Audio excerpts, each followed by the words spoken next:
Well, ladies and gentlemen, today we're going to talk about a little bit of movie history. Now, in the late 1980s, we were hearing rumors that it was a very, very well done baseball movie that was heading down the pike.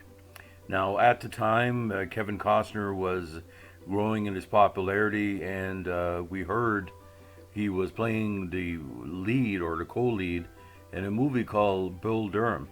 Now, for journalists like myself who knew a little bit about the minor ball program in the States and Canada, we heard it was going to be based kind of on an actor, the writer by the name of Ron Shelton and his experiences in minor baseball. And once we saw the trailer, we knew it was going to be something special. Of course, we're talking about Bull Durham. Now, Bull Durham is a 1988 American romantic comedy sports film, and it depicts the players and fans of a small town ragtag team called the Durham Bulls, who are based in North Carolina. Now, Kevin Costner in this movie plays a very handsome man, like he does in real life, called Crash Davis. He's a veteran catcher brought in to teach a rookie phenom pitcher called Ebby Calvin Nuclealush, played by Susan Sarandon's future husband, Tim Robbins, about all aspects of the game of baseball in an attempt to get him into major leagues. Like I said before, Ron Shelton based it a lot on his minor league, experiences. But in many cases back in the 80s and 90s, players with immense talent were sent to minor pro ball for 1 to 2 years of seasoning, and some of them did make Major League Baseball as top flight pitchers. And as the movie goes along, we see that Ebby Calvin has an arm brought down by the gods like a thunderbolt. Now, in the movie, another person is trying to guide Ebby Calvin towards, the show or the big leagues. It's baseball groupie Annie Savoy, Susan Sarandon. Like I mentioned, they kind of him and Tim Robbins and her kind of hooked up in this movie and had been were one of the most established Hollywood partners of all time before breaking up a few years ago. Now, because Andy Wilson is a baseball groupie or ball, like we used to call them ball girls, she starts romancing Ebby Calvin Nuclealush by telling him to get in these chakras and these spirituality and stuff like that and reading him poetry.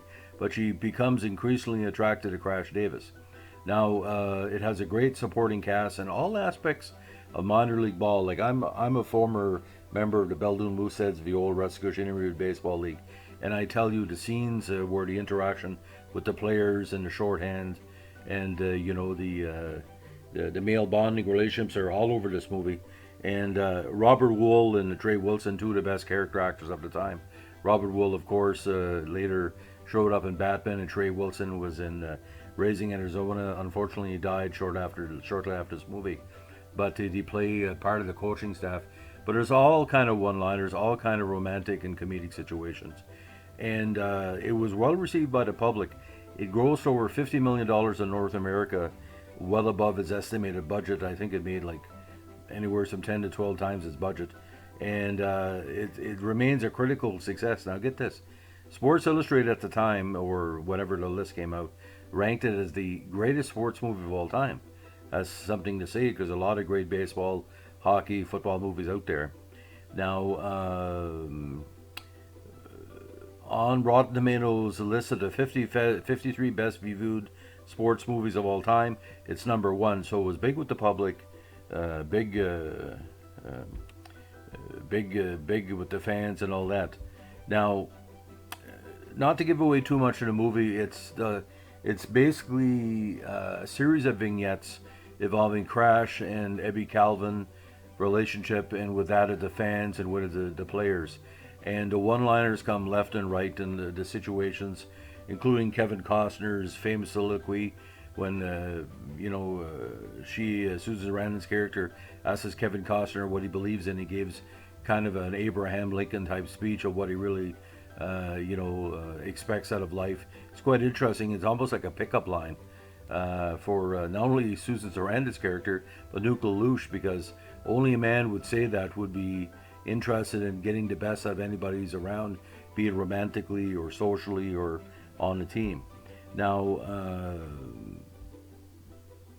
the again the realism of the show was kind of tied into the bull, like I said, the Durham Bulls logo and nickname in North Carolina, and it's considered probably the most recognizable minor league team now because of the bull appearing through the D and the play on that in the movie because the logo and the hometown is featured very prominently, including the announcer who can't afford to go to the games, so he's taking he's taking phone calls to fake a radio call like in the home studio.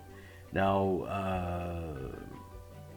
when it was released, actually in the midst of the 1988 baseball season on June 15th, it only appeared in 1,238 theaters in that first week, but it made like $5 million, which is a massive amount of money, would be comparable probably to, I don't know, 65 or 70 million now for the amount of screens. Now, the best legacy of the movie, again, it shows up on various TV channels. There's a very severely edited version because of sexuality and language, but the full version, unedited, is probably PG-13. I wouldn't recommend it for children or children under 13 or whatever. It's a very frank look because there's heavy sexuality and heavy emotion. Now, it received many honors. You got nominated. Ron Shelton's screenplay was nominated at the Oscars for Best Original Screenplay. Golden Globes nominations: Best Actress Musical Comedy for Susan Sarandon, Best Original Song for When a Woman Loves a Man. Now, Writers Guild of America had won Best Original Screenplay. Boston Society of Film Critics had won. LA Film Critics Association, Shelton won again. National Society of Film Critics, Best Screenplay for Shelton. Best Supporting Actor, third place for Tim Robbins. And at the New York Film Critics Circle, Ron Shelton won Best Screenplay and Robbins was a nominee for Best Supporting Actor. Now, it was ranked the 97th best, or 97 overall comedy on the 2000 AFI list, on its 100 Years, 100 Laughs list. And AFI later ranked it as its number 5 sports movie, which is, I think, pretty good. It's not to me, it's not a number one. There's flaws with the movie in certain aspects, and you have to understand too, the movie has been repackaged several times over the years. The original DVD set would include some collector cards, and it's so popular, Topps did an inserts at a couple of seasons back of the major characters in the movie, including the infamous relationship between the Christian ball player and the ball girl who tries to emulate Annie by sleeping with as many members of the Durham Bulls as she can. But overall, I give this movie probably an 8.5 out of 10. As Slapshot is to hockey, Bull Durham is to baseball. If you ever played baseball, ever been on the road, ever have a playoff series, ever have a bonding relationships, and this podcast is a shout out to the Yellowriver Crossing Expos, the Attleville teams, the Dalhousie Dodgers, Beldoon Mooseheads, Bathurst, Beresford, Tidehead, Pointland M, Beresford, all my colleagues in the old Restigouche Baseball League, which I played in and covered for a number of years. That is the real Durham Bulls team by team in New Brunswick. Because you ever played in the Restigouche Intermediate Baseball League, the amount of shorthand, the amount of camaraderie, I've never known an association that I've been part of or covered was so special to each other like the old Restigouche Intermediate Baseball League, because we've all gone on to great success in our careers, either as, in some cases, politicians, some cases writers. From, I think is best to say, I don't know, from 82 to the early 2000s, we ruled the roost as being the most colorful association in the league, and that's why every time Bull Durham comes on, it's kind of us on the screen. Obviously, Northern New Brunswick is not the Carolinas, but I mean, we used to say, if you watch Bull Durham, you could play ball because you learn how to deal with each other in a friendly manner. But I've seen so many incidents that mimics the Durham Bulls situations. And a little quick story: I was covering a playoff game for the Dalhousie Dodgers, and one of my old confreres, Todd Parker, hit a foul ball, and within 5 minutes, when the ball escaped into the nearby highway and parking lot, some crazy woman ran on the field saying she was going to sue somebody because this ball uh, hit her car on a bounce, and she had no idea there was a ball field here, and she would never have parked. Well, that's a Durham Bull incident, and we often look back as media members. I've seen a lot of Bull Durham moments in my career as a player, too numerous to count, because with baseball, it's not like hockey. Baseball is religion. Hockey is hard work. Hockey is hard. The puck is hard. The boards are hard. The sticks are hard. The hits are hard. Baseball, oh, you can go home.